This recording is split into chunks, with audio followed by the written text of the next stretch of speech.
We've got one in the district office desk. Okay. This little rainbow. All righty. Everybody have a chair?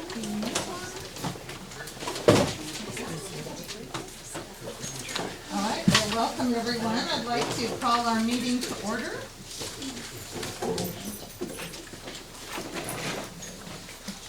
And the first item on our agenda is our call to order and then our trustee roll call. So Christy Kimball. Here. John. Chris. Here. Sharon here. Sonia. Here. Okay. The next item on our agenda is the approval of this evening's agenda. And do we have anything we're going to pull from the agenda? Yes. Okay. The independent study material revision. Okay. So E, item E. Item E, 2E. We're pulling that item from the agenda. All right. Do I hear an approval for the remainder of the agenda? I move to approve the remainder of the agenda. Okay, second? Okay, John and Sonia, all those in favor? Aye. Any opposed? All right. The next portion of our agenda is our communication section.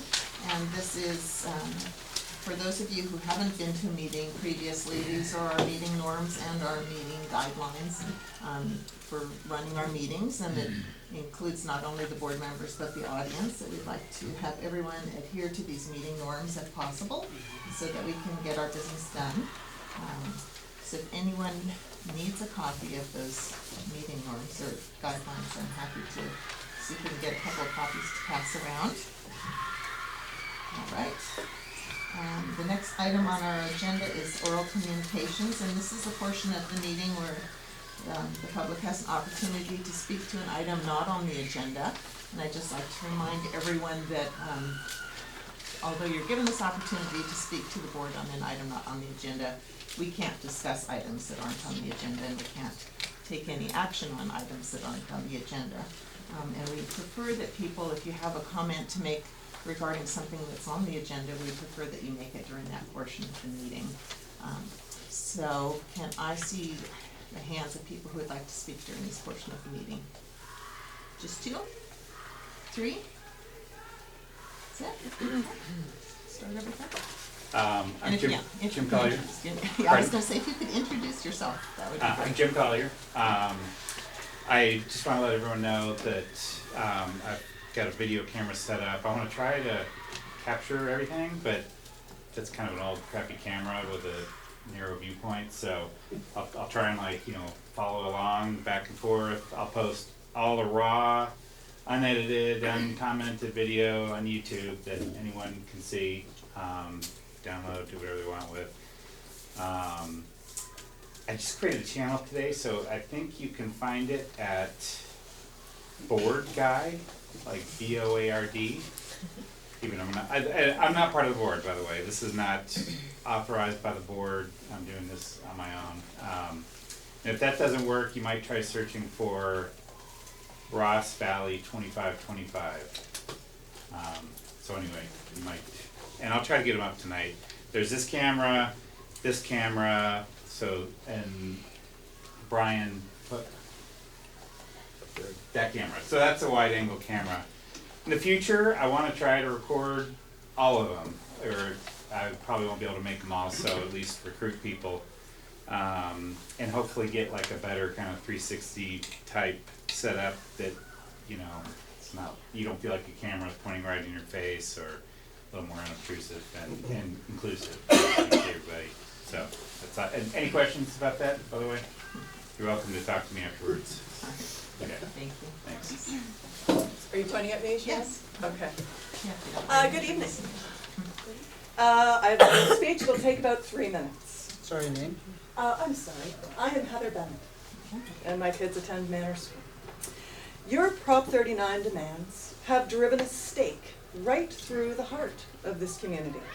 You can try to blame whoever you want for the outrage that you all now encounter throughout this community, but the fact is that you have brought this upon yourselves with your greedy and increasingly outrageous demands. So I stand before you again to say, rescind your Prop 39 demands. Stand has a petition with almost 1,500 signatures from community members asking you to rescind your Prop 39 demands. 1,500.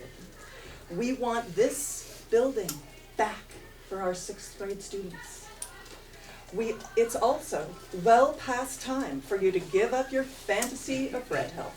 From what this community has seen of your highly litigious nature and your entitled demands, I can well imagine there is no way this community or this district would ever entertain Red Hill for you again. I don't Ever. feel like this is the No, one. I'm going to make a We're gonna point and I have 3 minutes. Let's not forget that we did entertain it previously and you rejected it. It was nothing short of irresponsible that you proceeded with your charter without having a place of your own to put it. Your typical complaint is our tight real estate market. So I will say again that you should have had a viable strategy in place before you went charter. But now I suggest to you this. Since you are going back for material revision anyway, request that you be able to relocate outside of our district boundaries. Yes, outside.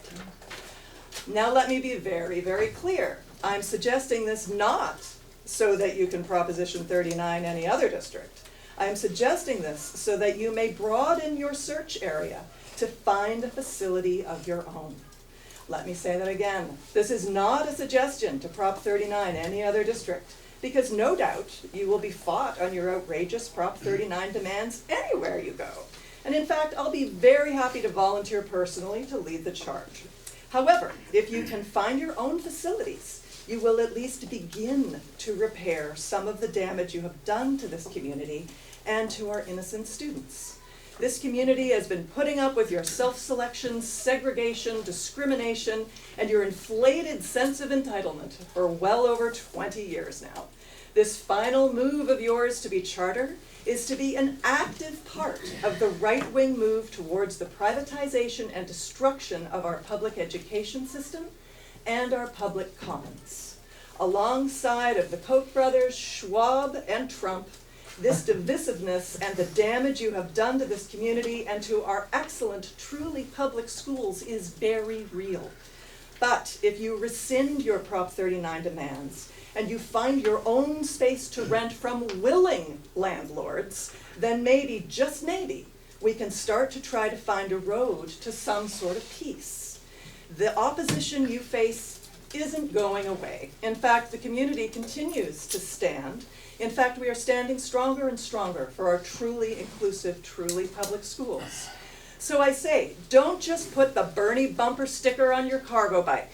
Actually live your values. Instead of building walls, choose to do the right thing for the whole community, not just what's right for you. You're all advocates for choice, right?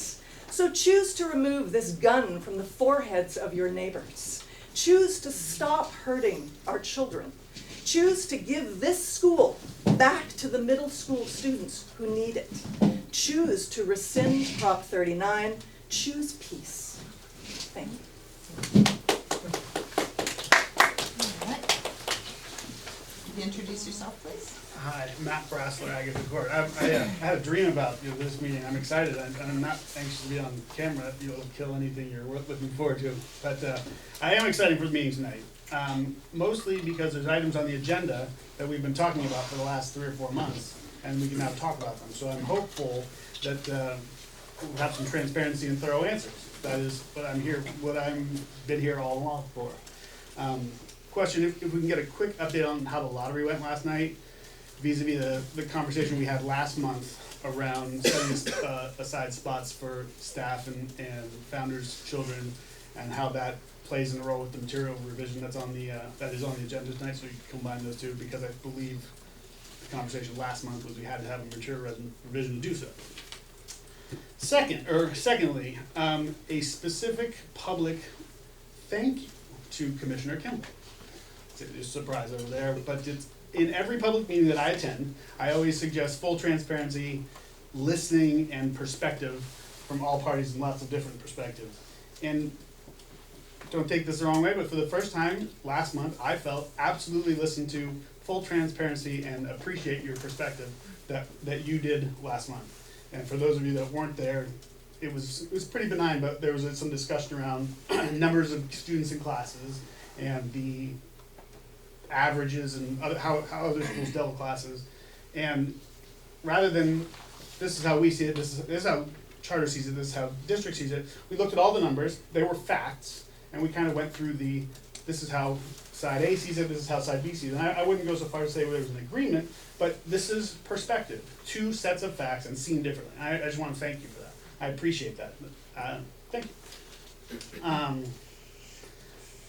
So next issue, unrelated to that perspective, my perspective on the ROC, this may not be as appreciated as my last thank you. In my 15 years in San Anselmo, I have attended lots and lots of meetings. San Anselmo Town Council, Fairfax Town Council, San Anselmo Montessori, with a friend of mine over here. I was on the Quality of Life Commission in San Anselmo, SABA, Wade Thomas PTA, all sorts of fun things. I was even on the Quality of Life Commission in San Anselmo. I'm also a decade-long member of the San Anselmo Planning Commission. So I'm used to tense meetings and even neighbors who love each other but hate the construction project they're doing next door. I know what a tense meeting looks like. These meetings can be tense. But I have learned in the last 30 days, since our last meeting, there's a group that I have not, and I have not been invited to. And that is something called the Leadership Council, the Ross Valley Charter Leadership Council. I just heard of this, didn't even know it existed. And what bothers me is in reading the agenda of these meetings, it became clear that a lot of the issues that we as a community have been asking in these charter meetings are actually talked about at these foundation meetings. So I understand these leadership meetings are kind of like PTA meetings or other in-house school meetings, but the existence of non-public meetings, what I'm not invited to, lead to the public perspective of a lack of transparency. And again, transparency is something that I continue to push for. This perspective of lack of transparency existed when several of you were on the Ross Valley School District and we were talking about MAP. And the big issue, again, about MAP was that MAP wanted to be self-governed and self-controlled. They didn't want to answer to the district, didn't want to answer even to the principal of Manor. So just please consider the fact that you have this allegedly non-public meeting that I'm not invited to. Just understand that. And that leads to my final point, which is another thing I found in the last 30 days. Unfortunately, I do too much homework. With regard to non-public meetings, I want to read an opening paragraph from a letter that I found from 2015. And please consider whether any of this letter sounds familiar or at all comparable to the potential perspective of the Ross Valley community with regard to the charter. It says, "Dear Inspector McBride," I don't know who Inspector McBride is, but we'll all find out. "We are writing to file a formal complaint because we believe that the Ross Valley School District Board has been and continues to violate the spirit and the letter of the Brown Act by discussing in closed sessions and or in de facto serial meetings subjects that are not allowed in closed session or serial meetings under California law. As a result, they are discussing and deliberating on items privately, which should be discussed in public and should be open to public scrutiny. They are this is where it gets good for me. They are depriving the public its right to open participation in the conduct of public business. We have raised this issue both in emails and in public meetings with the Ross Valley School Board, and our requests have been rejected. We believe that the instances we cite herein represent a pattern of secretive behavior and a culture lacking a commitment to transparency, my favorite word, which is not good for the public or for the Ross Valley schools. We are concerned that this pattern of potentially illegal behavior may result in a significant harm to the education of the children in the Ross Valley School District and to the taxpayers who fund it." We've had Brown Act discussions in here, and the irony that I find is that that letter was written by a current board member of the charter about the district. So transparency, let's talk about it all, the war is ugly, let's be honest, and maybe we can come up with a solution together. But as long as we have the perspective, this is mine, this is yours, and we're going to fight and point fingers, I don't think we're going to make the progress that we need to make. Thanks. Okay, thank you. All right, we're going to close our open session. I'd actually like and to say move on to our something, next Sharon. item. Sharon, Oh. I'd actually like to say something too. Okay, anybody else? Because I allotted a long period of time for each speaker because I thought we only had 3. So I'm gonna ask each of you to just limit your comments to a minute so we have a really long agenda tonight, okay? And if everyone can introduce themselves and. My name is David D. Andrade. I have 2 kids in Whitehill. I was previously a parent. Both of them were in math program. I would like to suggest that it's hard to put all of this in 1 minute, but there was a lot of hatred in that first speech that was delivered by reading a page. I understand that when you have a school within a larger, I'm going back to MAP, resentments were created, but those resentments were institutionalized in STAND. And the moment STAND becomes really open and transparent, I think, from its inception, STAND and the district, I would claim as just a viewer of what's been going on, is trying to kill this charter.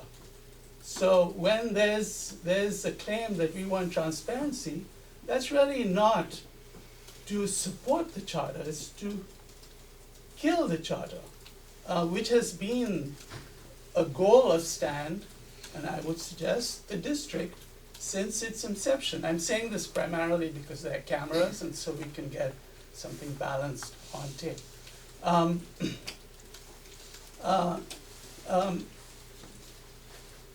The charter is a public school. It is a public school made lawful by the state of California. It would be interesting to read that speech once again and look at the statements from the point of the hatred embedded in that, the Trumpian views embedded in that, and really the fascism embedded in that. You want a copy? Okay. I'm just stating that because really this is a 20-year-old program created by parents and their kids who are kids from this district want to go through this educational system. The district is a great school district. This is, I think, just as good, and many parents want this educational system for their kids, who are public school kids with funds paid for by the voters in this district, in Marin, and really they should have a share in all of the funds that voters. For the in-district students, correct? I've gone way over. For in-district, right? Not out of Let's district. wrap it up, okay. We're getting more hands going up, folks. Yeah. Why don't you make a final list of all the comments? No, because we already allowed all extra funds that are only free, we can't allow scholarships. All right, see Sierra Salem, I get it, from both sides, I really do. It's not ideal. And, you know, I don't care if people like me, and that's probably pretty obvious. And honestly, as far as I can tell, neither side wants me. It gets kind of lonely. It's like, I just do what I do and I say what I say. And I just see things how I see them. And, you know, if everybody's going that way, I might be going that way, but it's not because everybody's going that way. I'm just going that way because I'm going that way. Anyway, we got a big problem here, all the way around. I stood there with a sign the other day that said, you know, come hate with us. And on one side were charter people who seemed to think I was saying one thing and they liked my sign, perhaps. And the other side were stand people who seemed to think I was saying another thing and absolutely hated my sign. And I'm the hater there. And part of our problem is I went across the street to both sides and said, hey, you need to hear these people and understand them and somehow have them get that you hear and get what's going on for them. And it's like, oh, we tried that. It's like, it's not happening. And I went to the other side and heard about the same thing. That doesn't work. It really doesn't work. And both sides, I mean, I'd like to use some kind of more colorful like words here, but I'm gonna refrain from doing that. It just doesn't work. And neither side, we're suffering from basically first world, over entitled problems. We really are. And Heather talked about living a certain way or something. And you know, from where I stand, none of us are looking at our own trash cans, and most of what's in our trash cans is toxic crap. And it's like, you wanna leave a planet worth living on? Start where you live. Start with all of it. And why? Systematically, people tell me it's like I'm off the wall or it's like I'm off topic. Why are we putting all our money into the military? Why are we not taking care of gun control or laws? There's too much there, and people aren't communicating. It's like, damn it, I'm right, to hell with you people, or damn it, I'm right, and to hell with you people. It's all of our children as one community. And why the hell do we bore the crap out of our kids by junior high school and stick them in a box where none of them, or few of them, like going to school to begin with? It's like Ross Valley schools, charter schools, we've got a systematic, endemic problem everywhere. Why are we fighting over this? I don't get it. I don't understand it. We've got plenty of money. We've got plenty of resources. We can rip and shred each other on either side as much as we want. Get some mediation. Get some help. Get a therapist. I don't care what you get. Quit shredding my fucking planet. And sorry for swearing, but that's where it's at. We're driving in circles, and it's all about money. Look at the air. Look at the water. Look at the soil. What are we leaving for our kids? Do we love them? What are we leaving for them? What are we doing about gun control in schools? Oh, let them take care of it. There's one in our community that just got shot up in Napa by. It's all about money, you know? Follow your own trash cans and your own wallets, folks. Thank you. So my name is Allison Waugh. I actually do think we have limited resources, and I think this fight is about the fact that there are limited resources in this community. My belief is that if you are going to take funds and facilities from our community schools, then our community should have a say. So either hold elections for your board seats, or raise enough money to get your own facilities and to cover any ADA loss that must still be covered by the district, even when a student leaves. 45 to 55% of a child's ADA does not go toward a child-specific funding. It goes towards lights being turned on, goes towards insurance. So that means that our children now have to have that paid for by a smaller pool of money. So either stop making our kids pay for your school, or let us all have a say by having local elections for your board. That to me seems like a reasonable compromise if you want to have your school. Thank you. All right, I'm gonna close public comment now because I went out for a second time. And I'm gonna move us along on our agenda. Thank you, everyone. Okay. So the next item on our agenda is our school director's report. I'm going to talk about a few things. I'm going to try and make it quick because I know we have a lot of items to get through tonight. The first thing I want to talk about is, as a school, we're working on understanding where our students are academically. So there are a few ways to go about this. There are the assessments that teachers give in classrooms. There's the test, the state test at the end of the year. But what we're working on this year is the interim assessments, through the SBAC interim assessments. And what these are there are two different forms. There's assessment blocks and there's comprehensive interim assessments. And this year we're working on assessment blocks, which really takes small elements of the state test and breaks it down into small sections. Like, for example, Ms. Chris, his class has been working on a math assessment this past week. It took how long? To do the actual assessment? Under an hour. Yeah, so it's under an hour.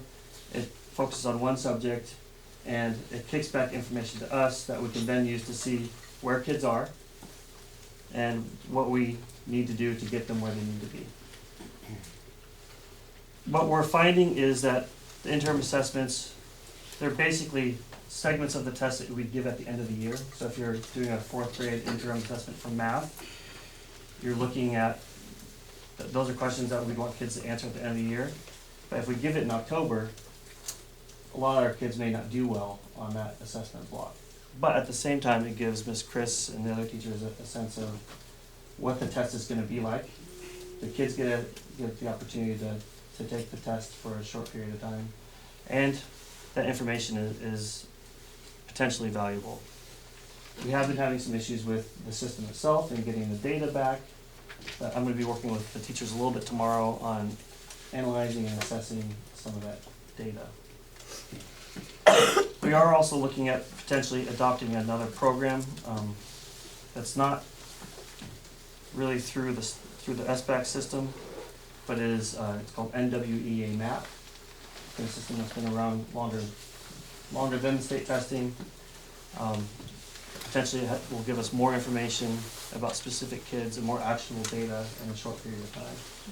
And that's something that we're looking into. I have a web call with them on Thursday after school. On last Thursday and Friday, we had our CDE site visit. Chad O's, our overseer from the state, came by and really it's a pretty comprehensive look at our school. I mean, this is one of their elements of holding us accountable as a school. It started off by me giving them a tour of the school. Sat and talked to me for an hour and a half in my office, asked questions about academic performance, our LCAP, professional development that we're giving for teachers, how we're doing evaluations, our school safety plan, emergency preparedness. After that, they went through and walked in every classroom unescorted and observed every teacher. Then they went through all of our records in the office, all the student records, employee records, and reviewed them. Met with our EL coordinator and team, looked through those records. Met with governing board members to ask them questions regarding program effectiveness, topics for future board meetings, how our governance structure works. That brought us to the end of the school day, observed, pickup with kids and how, it was really comprehensive, seeing how kids are picked up at the end of the day. The day after, started the day by observing kids being dropped off at school and making sure that system was safe. Met with parents for an hour, just parents, no board members, no teachers, not myself, just a clear opportunity to hear from parents. Then I did a walk around with Mr. O's and went through the classes and gave him my perspective on the teaching and learning that's happening in the classrooms. Then he met with our special education support team, looked at our IEP records, made sure that we were doing everything to the letter of the law. And then at the end of the day, had a closing meeting with a few of us to just give us a sense of how we did in all of this. Then We get an official report from them at some point. yeah, we'll get an official report. He didn't say when, but at some point he'll give us an official report. Moving on, we have our enrollment snapshot. Right now we have a total of 159 kids enrolled. 119 of those are in-district students, which is 70%, 6% of our total. 40 of them are out of district. 15 of our kids are English language learners, which is 9% of our total. And 36 kids who qualify for free and reduced price lunch. Then a couple days ago we had, or yesterday, seems like a couple days ago already, we had our lottery. So this is, as a charter school, something that we're beholden to do is hold a lottery for our students. So anybody who's applied for the upcoming school year, the 18-19 school year, up until Saturday night,